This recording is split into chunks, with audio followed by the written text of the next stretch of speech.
ನೀವು ಕಾರ್ತಿಕ್ನ ಸೇವ್ ಮಾಡ್ತೀರಿ ಒಂದು ಟಾಸ್ಕಲ್ಲಿ, ವಿನಯ್ ಅವ್ರನ್ನ ಸೇವ್ ಮಾಡಲ್ಲ. ಬೇರೆಯವ್ರು ಆಗಿದ್ದರೆ ಅಲ್ಲಿ ಇದ್ದಿದ್ರೆ ಎಷ್ಟು ಅವತ್ತು ಉರ್ಕೊಳ್ತಾ ಇದ್ರು ಏನೋ. ಸೊ ಅವರು ಏನು ಮಾತಾಡಲೇ ಇಲ್ಲ. ಅಫ್ಕೋರ್ಸ್ ಅವ್ರಿಗೂ ಬೇಜಾರಾಗಿರುತ್ತೆ, ಆದರೆ ಅದನ್ನು ತೋರಿಸ್ಕೊಂಡ್ಲೂ ಇಲ್ಲ ನಿಮ್ಮ ಹತ್ರ. ಸೊ ಈಗೇನಾದರೂ ನಿಮಗೆ ಅವತ್ತು ವಿನಯ್ ಅವ್ರನ್ನೇ ನಾನು ಸೇಫ್ ಮಾಡಬೇಕಿತ್ತು ಅಂತ ಅನಿಸುತ್ತಾ? 2-3 ಸತಿ ಆಗಿದೆ ಆ ಥರ. ನಾನು ಕಾಂಪಿಟೇಷನ್ ಅಂತ ವಿನಯ್ನೇ ಒಂದು ಸತಿ ನಾಮಿನೇಟ್ ಮಾಡೋದು, 2 ಸತಿ ಆಚೆ ಇಡ್ತೀನಿ ಗೇಮಿಂದ. ಬಟ್ ಯಾವತ್ತೂ ಅವರು ಗೇಮ್ ಅಂತ ಬೇಜಾರು ಮಾಡ್ಕೊಂಡಿಲ್ಲ. ಇದು ಅವಳು ಗೇಮ್ ಬಿಡು ಅಂತ, ಅಷ್ಟು ದೊಡ್ಡ ಮನುಷ್ಯ ಅವರು. ಬಟ್ ಇಲ್ಲ, ಅವತ್ತು ನನ್ನ ಡಿಸಿಷನ್ನ ಆ ಕ್ಷಣಕ್ಕೆ ನನಗೆ ಬೇಜಾರಾಯಿತು. ಹೌದು, ನನ್ನ ಫ್ರೆಂಡ್ನ ಆಚೆ ಇಟ್ಬಿಟ್ನಲ್ಲ, ಅವರು ಫಿನಾಲೆ ಟಿಕೆಟ್ಗೆ ಅರ್ಹರಾಗಿದ್ದರು, ಅದನ್ನು ನಾನು ಕಿತ್ಕೊಂಡ್ಬಿಟ್ನಲ್ಲ ಅನ್ನೋದು ಒಂದು ನನಗೆ ಬೇಜಾರಿತ್ತು. ಬಟ್ ಆಲ್ಸೋ ಅಲ್ಲಿ ನನಗೆ ವಿನಯ್ ಕಾಂಪಿಟೇಷನ್ ಆಗಿದ್ರು ಆ ಗೇಮಲ್ಲಿ. ಇಲ್ಲಿ ಕಾರ್ತಿಕ್ ತುಂಬ ಕೆಡ್ದಾಗ ಆಡ್ತಾಯಿದ್ರು, ಅದು ನನಗೆ ಕನ್ಫರ್ಮೇಷನ್ ಇತ್ತು, ಇವ್ರನ್ನ ಇಟ್ಕೊಂಡ್ರೆ ನಾನೇ ಗೆಲ್ಲೋದು ಅಂತ.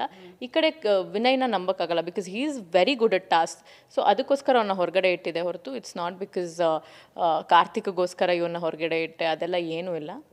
ರಿಗ್ರೆಟ್ಸ್ ಇಲ್ಲ. ಅಂದರೆ ತುಂಬ ಗೇಮ್ಸಲ್ಲಿ ಅವ್ರನ್ನ ಬಿಟ್ಕೊಟ್ಟಿದ್ದೀನಿ, ಹೌದು, but it's game at the end of the day.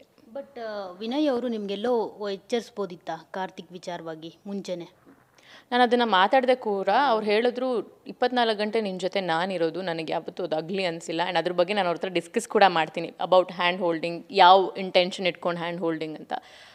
ಅವ್ರು ಯಾವತ್ತೂ ಅದ್ರ ಬಗ್ಗೆ ಕೆಡ್ದಾಗ ಕಮೆಂಟ್ ಮಾಡಿದವರಲ್ಲ. ಆ್ಯಂಡ್ ಆಲ್ಸೋ ಹಿ ಸೆಡ್, ಇಲ್ಲ ನನಗೆ ಅದು ಕೆಡ್ದಾಗ ಕಾಣಿಸಿಲ್ಲ, ಕೆಡ್ದಾಗ ಕಾಣಿಸಿದ್ರೆ ನಾನೇ ಫಸ್ಟ್ ಹೇಳ್ತಾ ಇದ್ದೆ ಅಂತ ಹೇಳಿದ್ರು. ಇಲ್ಲ ಅನಿಸಿದ್ರೆ ಅವ್ರ ಪಕ್ಕ ಹೇಳಿರೋರು. ಅವರಾಗಲಿ ಸುದೀಪ್ ಸರ್ ಆಗಿರಲಿ, ಅದು ಅಗ್ಲಿಯಾಗಿ ಕಾಣಿಸಿದ್ರೆ, ಬೇರೆ ಥರ ಕೆಡ್ದಾಗ ಕಾಣಿಸಿದ್ರೆ ದೇ ವುಡ್ ಹ್ಯಾವ್ ಟೋಲ್ಡ್ ಅಂತ ನನಗೆ ಇವಾಗಲೂ ಅನಿಸುತ್ತೆ. ಸೊ ಅಫ್ಕೋರ್ಸ್ ನಾವಿಬ್ಬರು ಏನೂ ತಪ್ಪು ಮಾಡಿಲ್ಲ, ಅದೊಂದು ಕಾನ್ಫಿಡೆನ್ಸ್ ಇದೆ.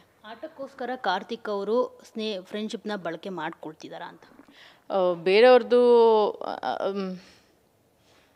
ತಪ್ಪಾಗುತ್ತೆ. ಇಲ್ಲಿ ಕುತ್ಕೊಂಡು ಒಬ್ಬರು ಕ್ಯಾರೆಕ್ಟರ್ ಬಗ್ಗೆ ಡಿಸ್ಕಸ್ ಮಾಡೋದು, ನಾನು ಕಮೆಂಟ್ ಮಾಡೋದು ತಪ್ಪಾಗುತ್ತೆ. ಬಟ್ ನಾನು ಏನಕ್ಕೆ ಅವ್ರು ನನ್ನ ಫ್ರೆಂಡ್ಶಿಪ್ ಯೂಸ್ ಮಾಡಿಕೊಂಡ್ರು ಅಂದರೆ, ಆ ಮನುಷ್ಯ ಫ್ರೆಂಡ್ ಆಗಿದ್ದಾಗ ಬರೀ ಅವ್ರ ನೋವುಗಳನ್ನ ಹೇಳ್ಕೊಂಡ್ರು, ನಾನು ಅವ್ರ ನೋವನ್ನ ಕೇಳಿದೆ. ಬಟ್ ನನ್ನ ನೋವನ್ನ ಕೇಳಲಿಲ್ಲ. ಆ್ಯಂಡ್ ನನ್ನ ಸೈಡ್ ಆಫ್ ದ ಸ್ಟೋರಿ ಅವ್ರು ಯಾವತ್ತೂ ಮಾತಾಡಲೇ ಇಲ್ಲ. ಅಲ್ಲಿ ಹೋಗಿ ಏನೋ ರೀಸನ್ ಕೊಡಬೇಕಾದ್ರೆ ತಿರ್ಗಾ ಅವರು ನನ್ನ ಫ್ರೆಂಡ್ ಆಗಿದ್ರು ಶ್ಯಾಡೋ ಇನ್ಫ್ಲೂಯೆನ್ಸ್ ಅನ್ನೋ ಪದಗಳು ನನಗೆ ಹರ್ಟ್ ಆಗುತ್ತೆ ಅಂತ ಗೊತ್ತಿದ್ರು ಅದನ್ನು ಯೂಸ್ ಮಾಡ್ತಾರೆ.